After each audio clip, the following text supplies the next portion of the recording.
Depois de uma propaganda dessa, eu tô querendo que o palestrante chegue, né? Antes de mais nada, eu não poderia começar sem agradecer.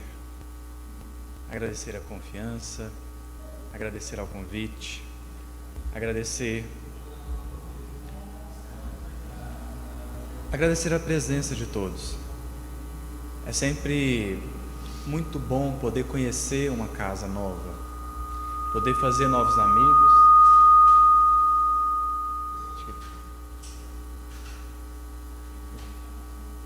Tá bom.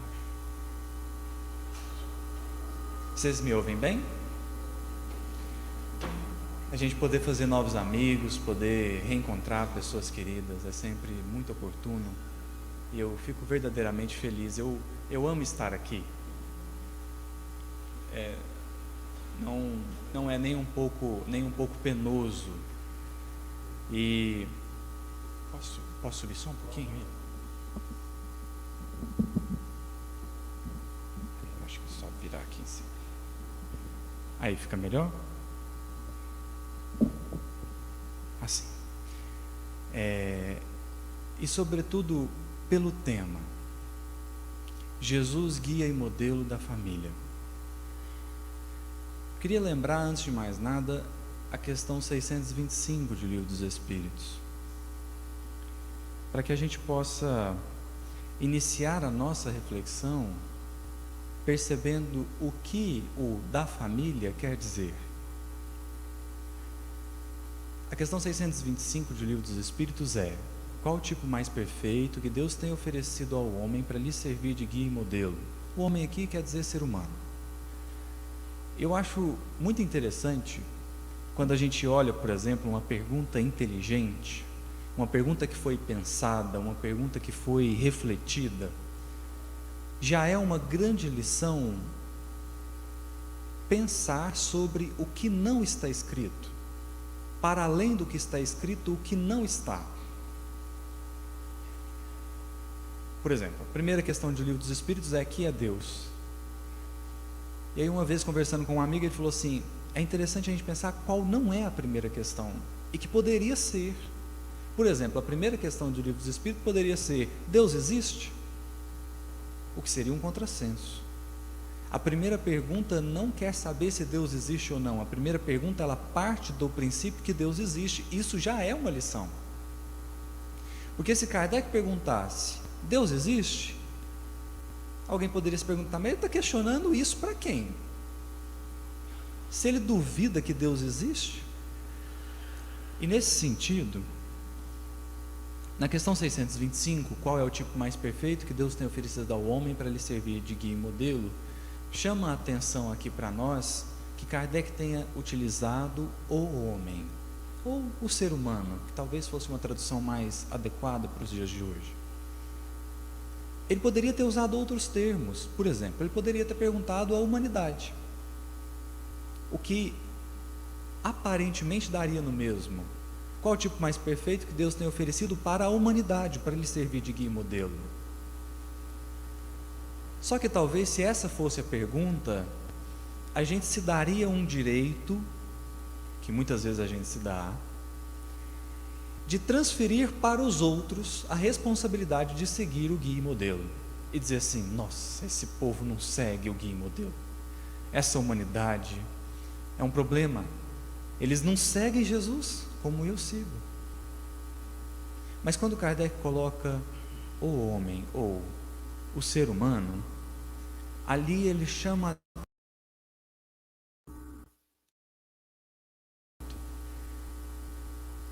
claro que Jesus é o guia e modelo para a humanidade, mas não pense que é uma questão coletiva. É, antes de tudo, um problema particular, meu e seu. Jesus é o meu guia e modelo, Jesus é o seu guia e modelo. Veja, não cabe aqui inconsequência, de dizer assim: nossa, essas pessoas não seguem Jesus. Falo, não, mas hora nenhuma foi dito que as pessoas têm que segui-lo. O que está dito é: cada um de nós tem o dever moral de segui-lo. E, portanto, Jesus é o guia e modelo do ser humano. Eu estou dizendo isso porque talvez, ao ler o tema Jesus, guia e modelo da família, você pensa assim: nossa, minha família precisa seguir Jesus mesmo. Ai, meus pais não seguem Jesus. Os meus filhos, não sei onde é que eles vão dar, porque não seguem Jesus. E quando nós pensamos, portanto, em Jesus, guia e modelo da família, é com o aspecto individual que a gente queria abordar. É o eu inserido na família, tomando Jesus como modelo e guia. Por isso me recorro mais uma vez à questão 625. Agora, no comentário de Kardec. Kardec inicia o seu comentário, porque é uma das respostas mais curtas, né? Qual o tipo mais perfeito que Deus tem oferecido ao homem para lhe servir de guia e modelo? E a resposta é: vede Jesus. Presta atenção em Jesus, olha para Jesus. Essa é a resposta. E o comentário de Kardec, o primeiro parágrafo do comentário de Kardec é assim: para o homem, para o ser humano, Jesus constitui o tipo da perfeição moral a que a humanidade pode aspirar na Terra. É isso que Kardec coloca lá. Então, é natural que a gente pense que Jesus é um modelo de ser humano, enquanto modelo evolutivo de qualquer criatura filha de Deus. Mas então a gente começa a pensar e perceber que o jeito que Jesus viveu é o melhor jeito possível de viver. Para além de simplesmente ditar padrões morais para uma criatura em evolução, Jesus foi o tipo mais perfeito do ser humano encarnado. Não só a nível espiritual, mas também a nível físico. Por isso que eu acredito fortemente que mesmo para o ateu, Jesus deveria ser o guia e modelo. Porque ele é guia e modelo mesmo que a gente não pense ou não considere a vida após a morte. Ou alguém acredita que, por exemplo, o perdão é pior do que guardar mágoa? Nesse sentido, eu queria trazer só um trechinho de como que Jesus se comportava em casa, de como era Jesus em casa, porque aqui nós vamos começar a ter uma luz sobre qual é a perspectiva que nós estamos adotando para o tema de hoje.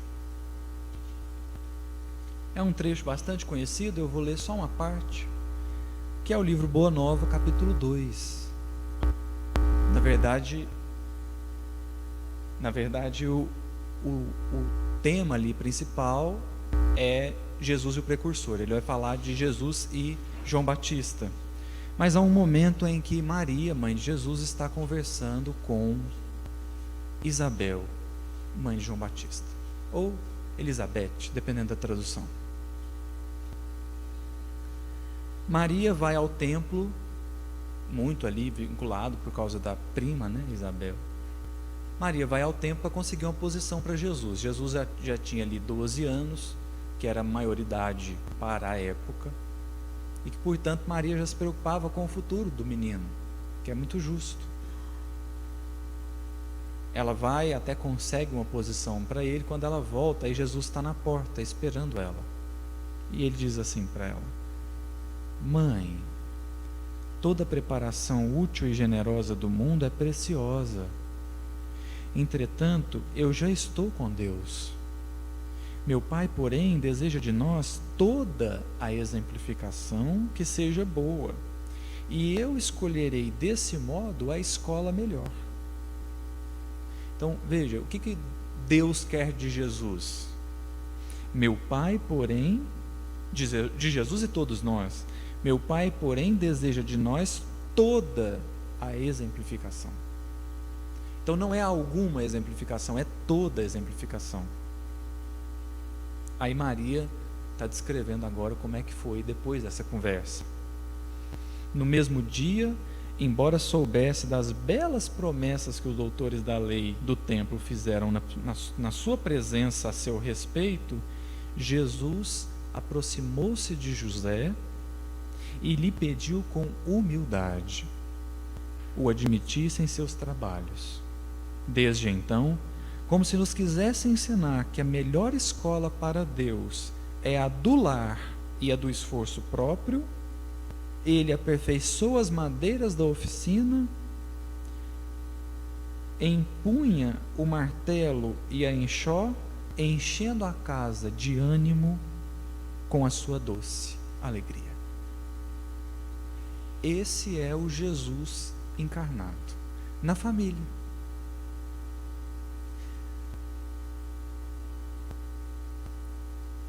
E é esse mesmo Jesus encarnado que, quando perguntado por um jovem, a passagem chama o jovem rico, o jovem pergunta: mestre, que devo fazer para herdar a vida eterna? Aí Jesus diz: observai os mandamentos.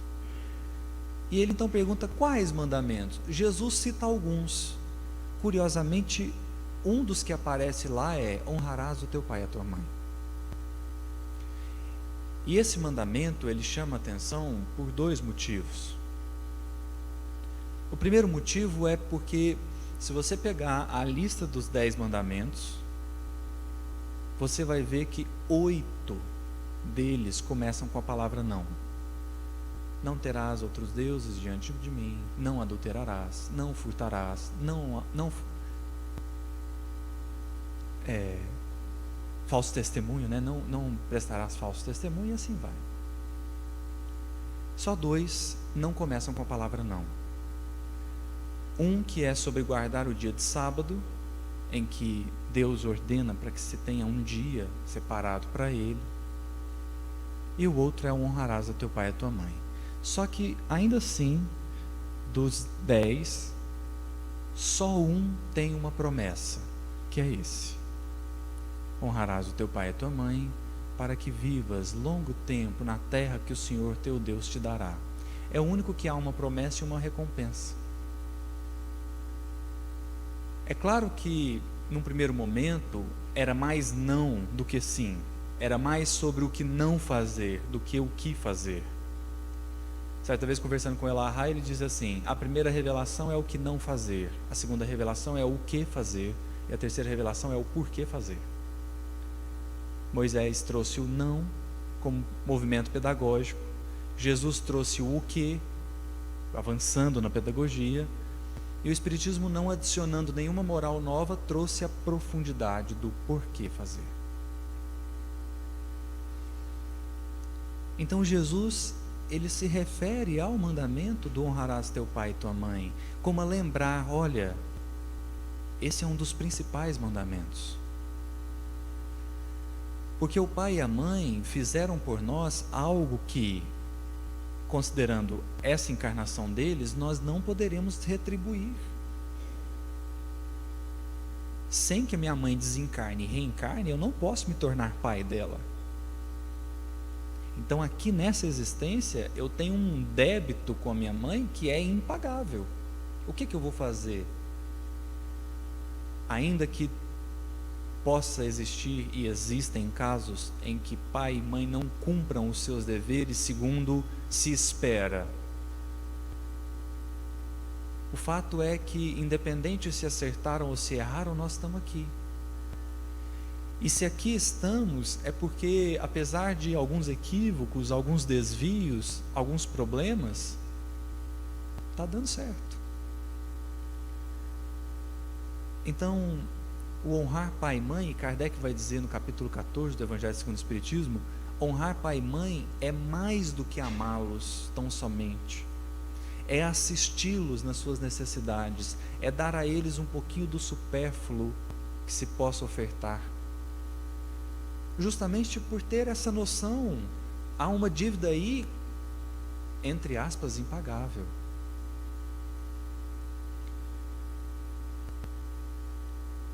Mas por que eu estou chamando a atenção para isso?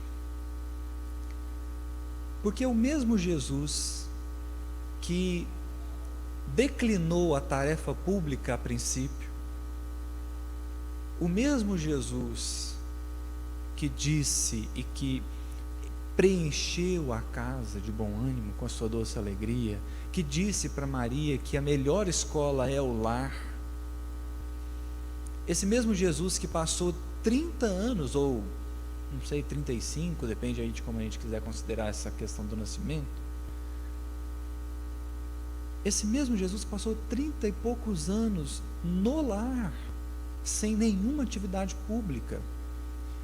É o mesmo Jesus que vai dizer assim: aquele que não ama a mim mais do que seu pai e sua mãe não é digno de mim.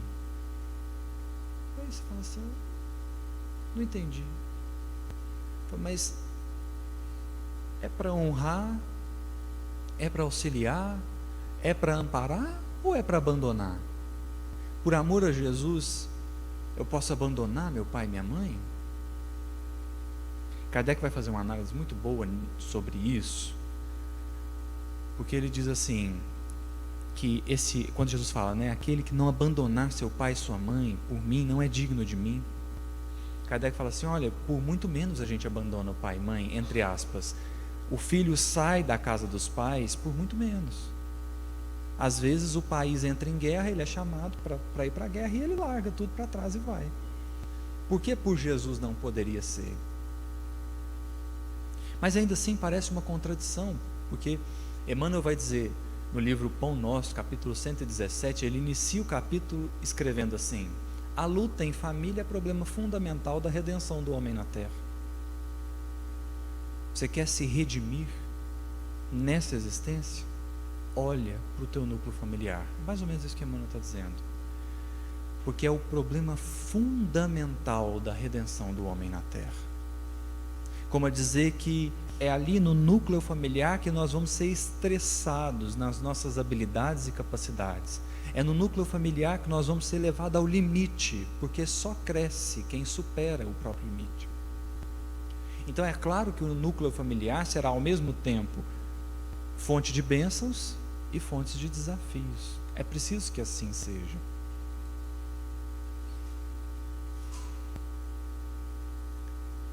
Mas ainda assim fica algo, parece que uma pedrinha no sapato.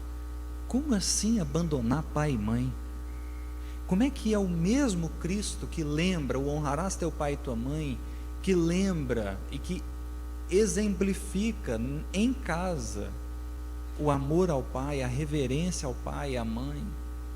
Como é que esse mesmo Jesus fala do abandono? Emmanuel vai explicar esse versículo num livro chamado Família, num capítulo chamado Honrar Pai e Mãe. Para explicar o abandonar pai e mãe, Emmanuel coloca a mensagem intitulada Honrar Pai e Mãe num livro chamado Família. Porque seria incoerência se Jesus estivesse pedindo que nós rompêssemos laços familiares ou laços consanguíneos. Afinal de contas, foi feito todo um planejamento reencarnatório para que a gente viesse onde estamos. Aí Emmanuel vai dizer assim, é mais bonito, eu recomendo a leitura. Então é só porque a mensagem é grande, então eu vou resumir o começo e aí eu passo no fim. Emmanuel vai dizer assim, sabe o que é abandonar pai e mãe? É abandonar a ideia de modificá-los. Porque a gente cria um modelo de pai e de mãe, e aqui eu posso extrapolar, a gente cria um modelo de pai, de mãe, de irmão, de irmã, de primo, de prima, de tio, de tia, de filho e de filha, e quando aquele familiar não atende aquele modelo, a gente se frustra. Aí acontece, por exemplo, o caso da Joana de Cusa. Ela procura Jesus e fala assim, mestre, eu vou sair de casa porque o meu marido não está nem aí para a sua mensagem e eu estou. Aí Jesus fala assim, você está mesmo? Estou. Eu falei, então volta lá e vive a mensagem lá. Porque intriga, divergência não deveria ser razão para que a gente rompesse ligações. Por um motivo simples, as pessoas prosseguem, as opiniões ficam. Os pontos de vista ficam, mas as pessoas prosseguem vivas. E talvez a gente esteja rompendo relações com pessoas que são imortais por causa de opiniões que são transitórias. E aí dali um pouco, está todo mundo com a cabeça baixa, falando assim, a gente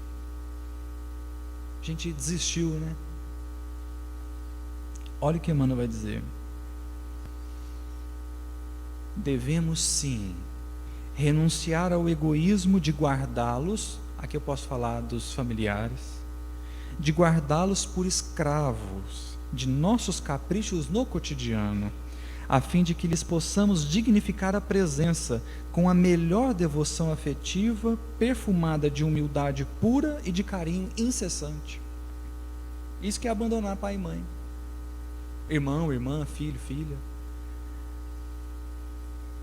Claro que se ele estiver sob a sua tutela é diferente. Mas o pedido aqui é que nós abandonemos a pretensão de colocar nos outros o uniforme que a gente queria que eles usassem. Em tempo algum, pode um filho, por mais generoso, solver para com os pais a dívida de sacrifício e ternura a que se encontra empenhado.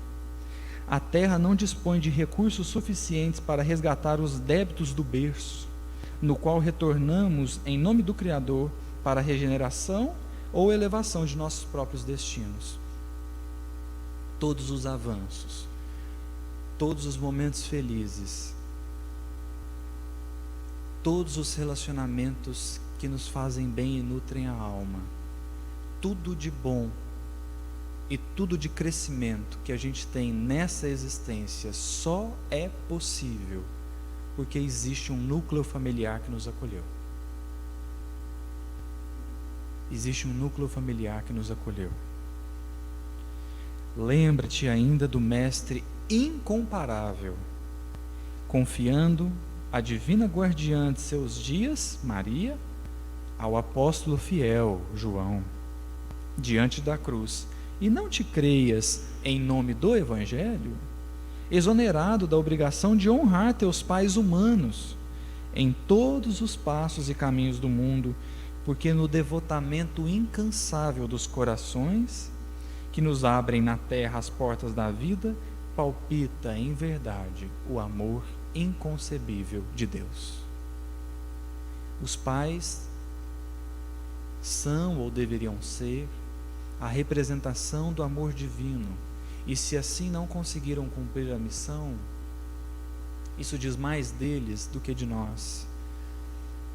O que fizeram conosco diz algo sobre os outros. O que nós fazemos do que nos fizeram diz algo sobre nós.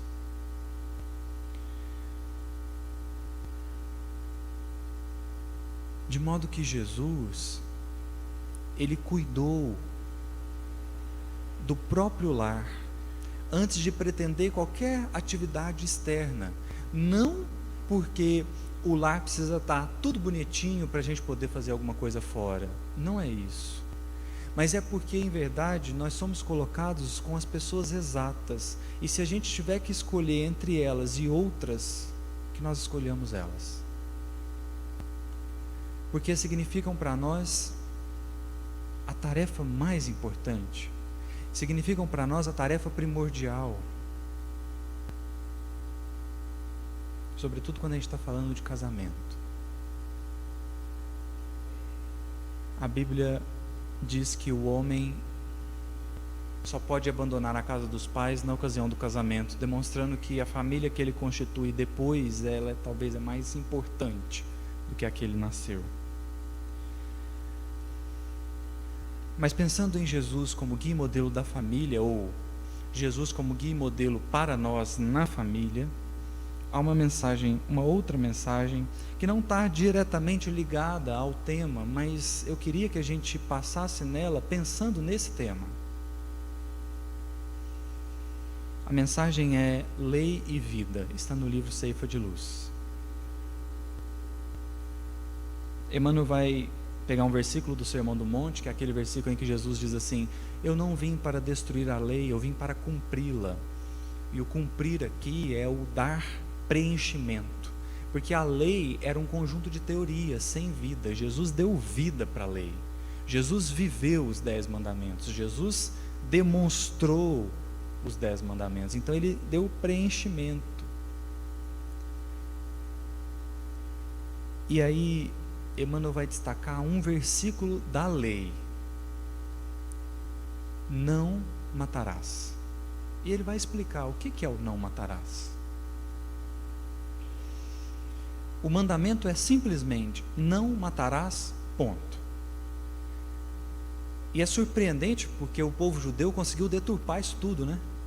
Estava lá, não matarás, ponto, mas se sentiram no direito de matar. Paulo, por exemplo, ou melhor, Saulo, apesar do não matarás, ele se achou no direito de matar Estevão. O que prova que é preciso ter um cuidado com o nosso intelectualismo. Pela nossa razão, a gente consegue confundir as mais belas leis e letras. Emmanuel aqui vai desconfundir. Não matarás, ponto. Quer dizer, não matarás em nenhuma circunstância, por nenhum motivo. Não matarás, simplesmente. Emmanuel, eu me lembro quando estava refletindo sobre esse versículo, e eu pensei para além do que estava escrito, no sentido de eu não vou matar nada, né? E pensei que talvez isso pudesse dar margem para a gente pensar assim, né? Não matar nenhum animal, nada. Aí Emmanuel diz assim: o texto não se refere, porém, unicamente à vida dos semelhantes. Ao dizer não matar, não está se dizendo apenas não mate ou não tire a vida do outro. Está se dizendo algo mais. Não matarás, quer dizer, não frustrarás a tarefa dos outros, porque suponhas inadequada, de vez que toda tarefa promove para quem a executa, de vez que toda tarefa promove quem a executa, sempre que nobremente cumprida. Não dilapidarás a esperança de ninguém, porquanto a felicidade, no fundo, não é a mesma na experiência de cada um. Você já havia pensado não matarás como não tire a esperança de alguém? Não frustre o projeto de alguém. Emmanuel prossegue: não destruirás a coragem daqueles que sonham ou trabalham em teu caminho, considerando que de criatura para criatura difere a face do êxito. O que é êxito para alguém, para mim pode não ser, e vice-versa. Não aniquilarás com inutilidades o tempo de teus irmãos, porque toda hora é agente sagrado dos valores da criação. Não exterminarás a fé no espírito dos companheiros que renteiam contigo, observando-se que as estradas para Deus obedecem a estruturas e direções que variam ao infinito. Reflitamos no bem do próximo, respeitando-lhe a forma e a vida. A lei não traça especificações ou condições dentro do assunto, preceitua simplesmente: não matarás. Não matarás. E por que eu quis trazer esse texto? Porque muitas vezes a gente confunde intimidade com desrespeito. Como se eu pudesse, para com aqueles que eu tenho intimidade, ser desrespeitoso. Muitas vezes a gente confunde intimidade com possibilidade de agressões verbais, ainda que veladas num tom de brincadeira. Mas o não matarás, que Jesus também lembrou, de certa forma, o não matarás, ele é para além de qualquer atentado à vida do semelhante. Ele abarca a esperança, os projetos, os propósitos, a fé do outro. E que, portanto, quando a gente olha para Jesus, a gente vê que ele jamais aniquilou a esperança de quem quer que seja. E no ápice do sofrimento na cruz, cuidando de Lívia, que estava presa lá na sua casa, Simeão e Ana dizem para Lívia assim, lá no 2000 anos, nossa, está quase acontecendo a crucificação, vamos lá receber as últimas bênçãos de Jesus. Gente, eu fico indignado com esse texto. Como assim? O homem está sendo crucificado, mas era ele, né? Olhando para Ananias, convertendo Ananias naquele momento, ele olha para Maria, olha para João, e ali pede que os dois se vinculem num laço de mãe e filho, porque Jesus jamais agiu como alguém que aniquila a esperança, a fé, o projeto de quem quer que seja, sobretudo da sua própria família. E portanto, se nós estamos inseridos num núcleo familiar, ali já temos material mais do que suficiente para trabalhar questões talvez milenares, que nós viemos alimentando, que nós viemos cultivando, e que, portanto, ao olhar para o familiar, ao invés de prestar atenção no inimigo que talvez ele tenha sido, possamos pensar no grande instrumento de evolução moral que ele pode ser para nós, e exemplificando e investindo, buscando e construindo. A gente vai penetrando os corações, não pelo espírito da força, como vai dizer Emmanuel, mas pela força do Espírito, que segue incessantemente na sua tarefa de ascensão moral. O núcleo familiar não foi posto para nós para que a gente desista, para que a gente agrida, mas antes, para que a gente volte para si mesmo, para se perguntar uma coisa: o que aquela pessoa quer me ensinar? Às vezes ela vai me ensinar afeto, às vezes ela vai me ensinar amor, porque ela vai me amar tanto, tanto, mas muitas vezes ela vai me ensinar paciência, ela vai me ensinar resignação, mas sobretudo, ela vai me ajudar a ter sinceridade de propósito. Que venha a ser isso, para a gente poder encerrar. Talvez você viva um conflito assim: puxa, na casa espírita eu consigo ser tão melhor do que eu sou lá em casa? Se eu consigo ser tão mais paciente, embora isso não seja padrão geral, né? Eu consigo ser tão mais equilibrado. Será que lá na casa espírita eu sou hipócrita? Será que eu sou um fingido?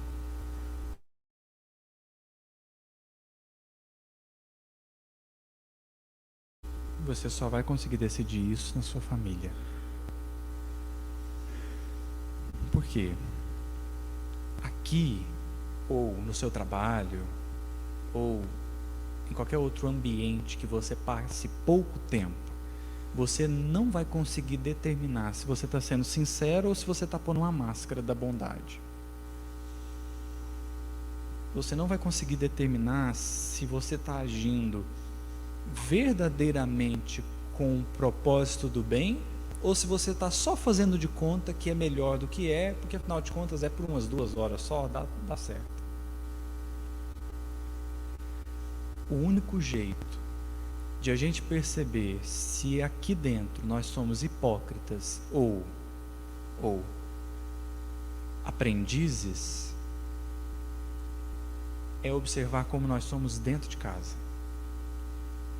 Não porque dentro de casa nós precisamos conseguir tudo que a gente consegue aqui, Não porque dentro de casa nós vamos precisar ter 100% do tempo a paciência que a gente tem aqui. Não porque dentro de casa nós vamos precisar ter o bom humor 100% do tempo que a gente tem aqui. Talvez a gente não vai conseguir, eu diria que seja até fundamental que a gente não consiga, porque está além das nossas forças ainda. A pergunta não é se você consegue ser a mesma pessoa em casa e aqui no centro espírita ou em qualquer outro lugar que você queira pensar. Creio mesmo que a pergunta fundamental é se você tem a mesma busca, se você alimenta o mesmo propósito, aqui e lá. Porque, por certo, você não vai conseguir ter paciência o tempo inteiro. Eu acho que nem é tão relevante isso, se vai ter ou se não vai ter, se vai conseguir ter paciência ou se não vai conseguir. Creio que a pergunta fundamental é: a busca é a mesma? O que eu busco viver aqui, e muitas vezes consigo de forma mais fácil, é a mesma busca que eu tenho em casa? Será que ao olhar para o meu pai, para minha mãe, para o meu filho, para minha filha, para o meu irmão e para minha irmã, para minha irmã, eu olho para ela, para eles, como sendo pessoas que eu preciso amar, que eu preciso respeitar, que eu preciso cuidar? Ou lá em casa eu me dou o direito de simplesmente deixá-lo de lado? Eu acredito que aquele que verdadeiramente queira transformar-se nem sempre conseguirá os pontos mais altos da exemplificação moral, mas terá sempre a mesma busca. Perceberá em casa sempre o grande convite de Jesus a uma verdadeira transformação moral, ou quando ela não seja possível, ao verdadeiro domar das más inclinações. Para que a gente perceba que não é porque convive, não é porque tem intimidade, que é preciso nutrir desprezo, que é preciso alimentar indiferença. Não, pelo contrário. Pelo contrário. Esse é o Jesus guia e modelo na família. Porque o que eu acredito que Jesus mais espera de nós não é quantas obras a gente fez, nem quantas famílias a gente ajudou, não é quanto de tempo nós passamos num trabalho do bem. Creio mesmo que o que Jesus mais quer de nós nesse momento é quantos relacionamentos a gente já restaurou, quantas pessoas que eram inimigas antes e hoje elas podem ser consideradas, se não amigas, pelo menos pessoas que a gente consegue conviver ou ficar perto. Por isso fomos inseridos na família, por isso fomos inseridos num núcleo com outros seres humanos, para que a gente tenha condições de testemunhar nossa fé, não na ação passageira e transitória, mas no propósito imortal e constante. Que eu não consiga ser a mesma pessoa, não há que duvidar, mas que eu alimente o mesmo propósito. Isso será preciso para que o Evangelho seja para nós não uma aparência de bondade, mas uma construção interior de valores intransferíveis e imortais, de amor e harmonia. Eu agradeço a sua atenção, a sua paciência. Rogo a Jesus, nos inspire e nos fortaleça em tudo, porque a tarefa humana na terra requer de nós o máximo das nossas capacidades e habilidades. Grande abraço para todos, que Jesus nos abençoe.